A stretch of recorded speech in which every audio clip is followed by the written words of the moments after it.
After losing my husband, I realized that living in our home was just not sustainable for me.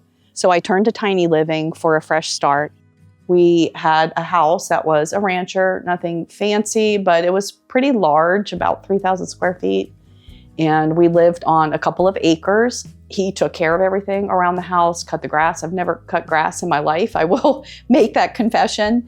It was just a lot for me to maintain. And the house was a place of refuge for those first couple of years after he passed away, just grieving and mourning and processing all of that and what my life was now and what I was going to do next. And so just a very painful process. But about the 2-year mark, it became evident that it was time. It was time for me to make a change. It was really hard to let go of my home. I loved it. We had a lot of great memories there, but I once heard it said, and I love this is something to hang on to, is that the memories belong to us, not to the house. So no matter where you live, those memories, they belong to you. So the house is just the vehicle that you're in. But I can say that I have hope for my life, that I do have a new life and a new chapter here. And I don't think I could have had that in my old home. When you come into my tiny home, you will enter right into the living room, and I love this space. I chose this house because it is one of the wider models and it doesn't feel so cramped.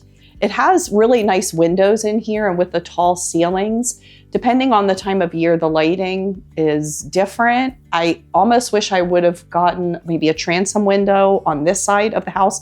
I think it would let more light in, but it does have, the full glass door, which I really like. I just recently got some curtains a friend made for me.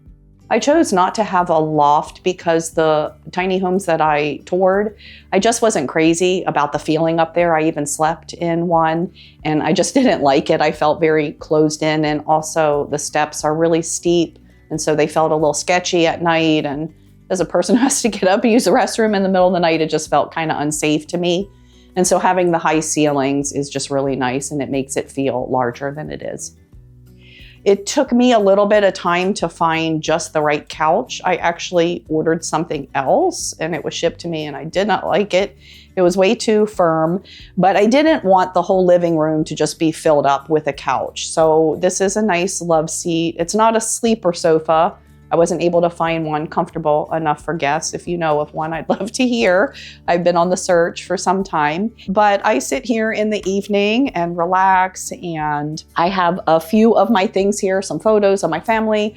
I have one of these frames that my daughter's got me, and I love uploading new pictures to that. I have storage in my ottoman, which is really nice. That's the thing to think about tiny living, is anywhere you could have a piece of furniture that does more than one thing. That's really helpful. And one of the upgrades that I did was this fireplace. I am so glad that I did, because it was really cold this past winter and the heating system just wasn't able to keep up with the cold temperatures. And so I actually stenciled that myself and I stained the top to make it look that way. And that's where my TV is, and I have a little side chair for guests. And yeah, I love this space. This is my workspace over here, and probably where I spend most of my time, pretty much 7 days a week. I have a business where I help widows move through their time of mourning and into a life of meaning again. So I create content to help them. And this is my new Mac that I absolutely love. I bought when I first moved over here. And this desk raises and lowers because it's important to not sit all the time and to stand. Originally, I wanted to have my office out in my shed, but just kind of during the process ran out of money to have that done. But that is in the future plans, to move my desk out there. And that'll also help me not work all the time and learn how to take a break too. But I was thinking I might get like an old antique dresser for over on this wall when that happens. Welcome to my kitchen in my tiny home. I was able to pick out things for this home because I had it built. I didn't choose a house that was already here. It was just more cost effective for me to pick everything that I wanted. A couple of things I was able to do was choose like the countertops. So they had a couple of options, and this was standard. This wasn't an upgrade. They're just laminate counters, and I do love that marble look. It was an upgrade to do granite and just a couple $1,000s, and it just wasn't worth it to me. As long as it looks pretty, that's all I care about. From what I remember, the backsplash was also standard, but the color of the walls and things like that, I was able to choose. It was really important for me to get an island here because I don't really have room for a dining set. So this acts as counter space, but also I have a couple of stools here where I sit and I eat all of my meals, except if it's nice out, then I sit outside. I have all full-size appliances except for my dishwasher, but basically this just came with the house because it's just me and I typically wash dishes by hand, but it's a smaller size dishwasher. Moving back here, I do have a big sink, which I love. I can't stand a divided sink. I don't understand why anybody likes those. And a nice window here to look out as I do my dishes, and I just got a new neighbor, so they haven't moved in yet. Excited to meet them. And the hub of the kitchen, the most important thing, is my coffee maker, which I love coffee if you've known me for any amount of time. And so it's really important that I have a place specific for my coffee. I wouldn't say that I love cooking, but you have to eat. So I do use the top of my stove. I don't use my oven very often because I have a little mini air fryer oven over here that I use quite a bit. I've not really had many people over for dinners per se, but I have had different women's events here. I have a great group of friends from my church and we've had Bible study. So that's been a lot of fun. And I have extra chairs out on my porch and I'll bring them in. And I think I've had maybe around 8 people in here at a time and it's been perfect. My cabinets do go all the way up, taller than I can reach. So I do have a step stool to reach up there, but I've really limited the amount of dishes and things that I have because it's just me. So I have 4 plates, 4 bowls, and I didn't bring a lot of stuff with me. Actually, I probably got rid of about 90% of what I owned from my other home. And over here on the other side of my kitchen, we have a full-size refrigerator. This is actually the first fridge I've ever had that has the freezer down bottom, and I actually do like that quite a bit. But it is plenty big for just me, and it fits here in the wall nicely. There is an extra space up top, and it would be nice at some point maybe to put a shelf up there so I could have some extra storage. I chose not to go with a loft just to have the higher ceilings. And so there are definitely places I could add more storage if I went up. And over here is my little pantry. It's not like super big, but it does house everything that I need. Again, there's more space at the top, and if I could access it, would be good to add some more storage up there. I also keep my trash can in here. I did not own a vacuum cleaner since I moved here. I just had a broom and was sweeping, but I just recently bought a little dust buster on a stick, I guess you could call it. But I house all of that in here.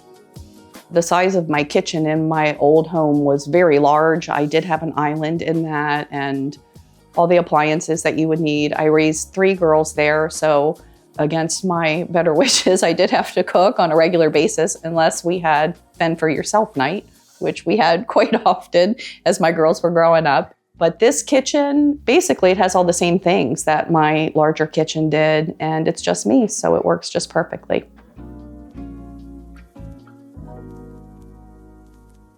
What made me decide this specific tiny home in this community is a couple of things. I had visited probably about 4 or 5 different communities. And while I liked many of them, there was just always something about them that didn't quite feel like home. And I would say part of that was because they felt like campgrounds. And I wanted it to be, I love to camp, but I don't want to live in a camp. I want to live in a home.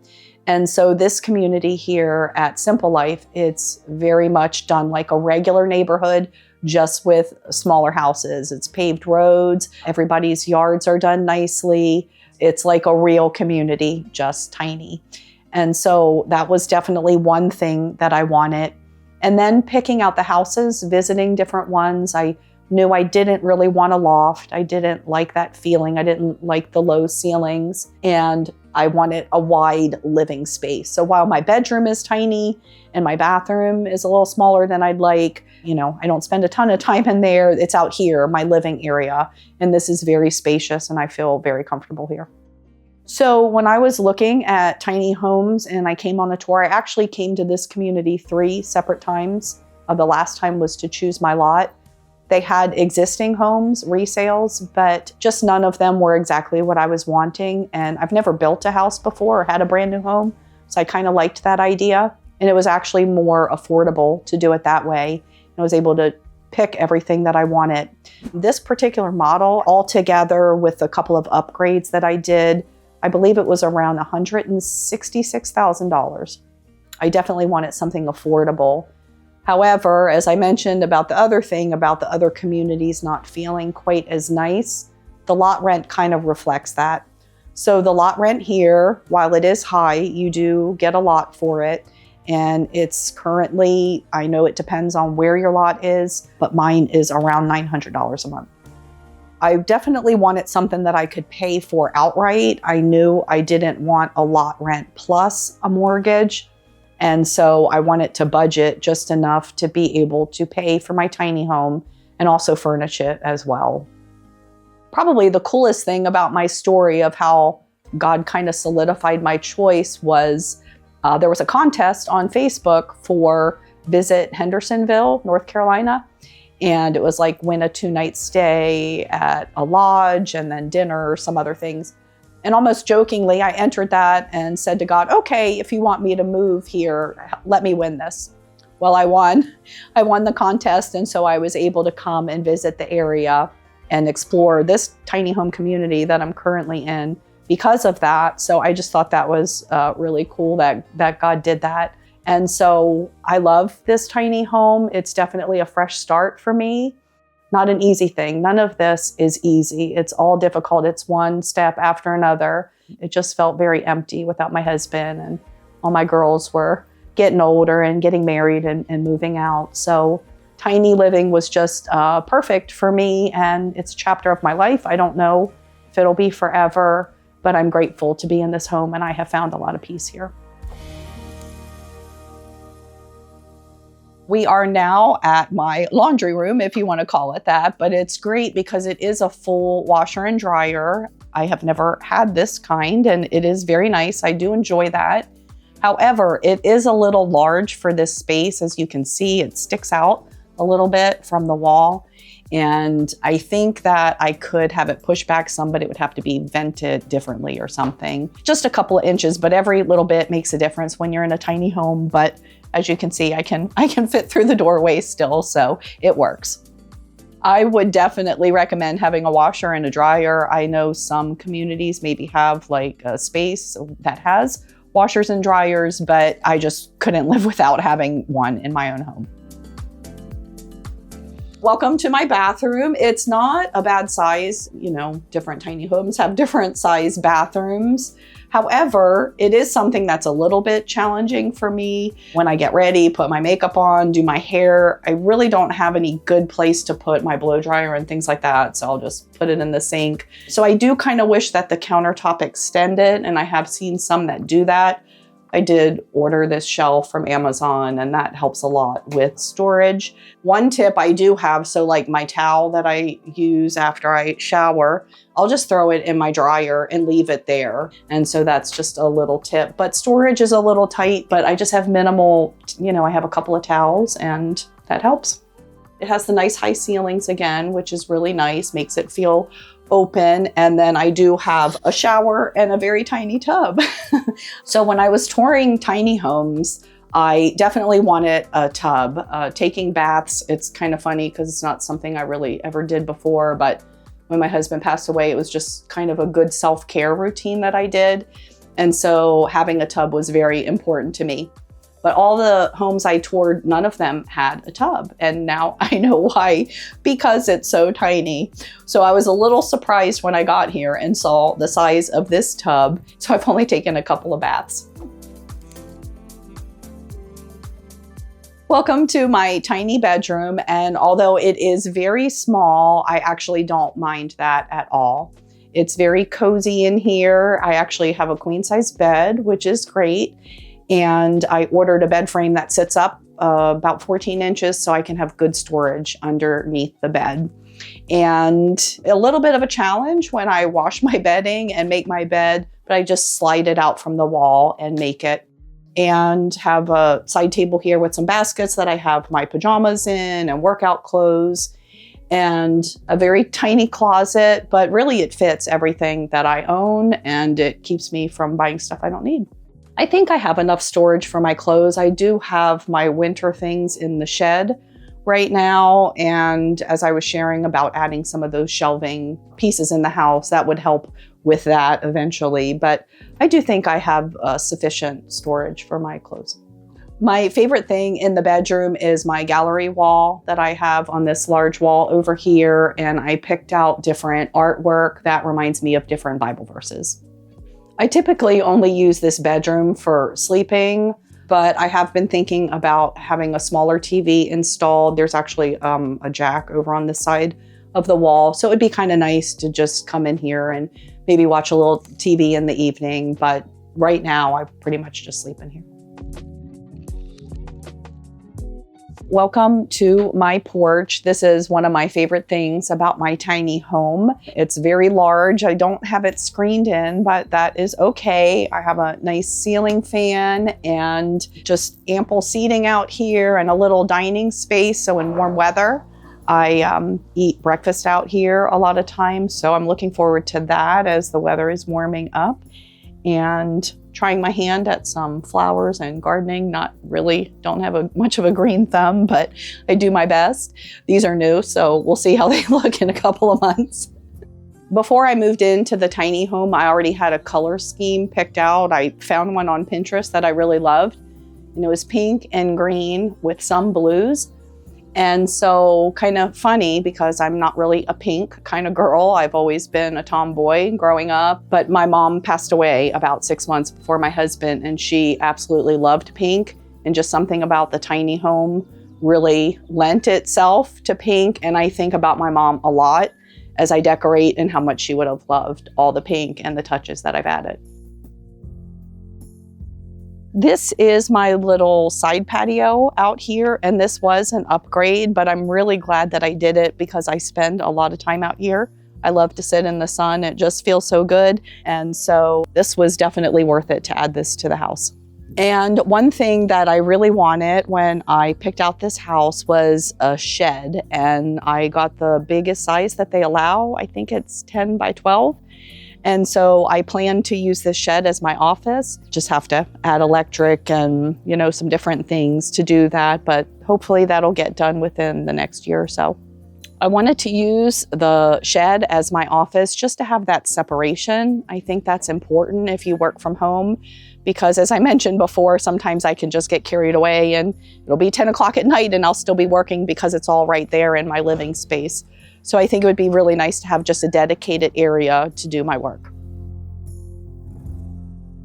Some things that I've learned about myself while living in a tiny home is I don't need a lot of space to be happy.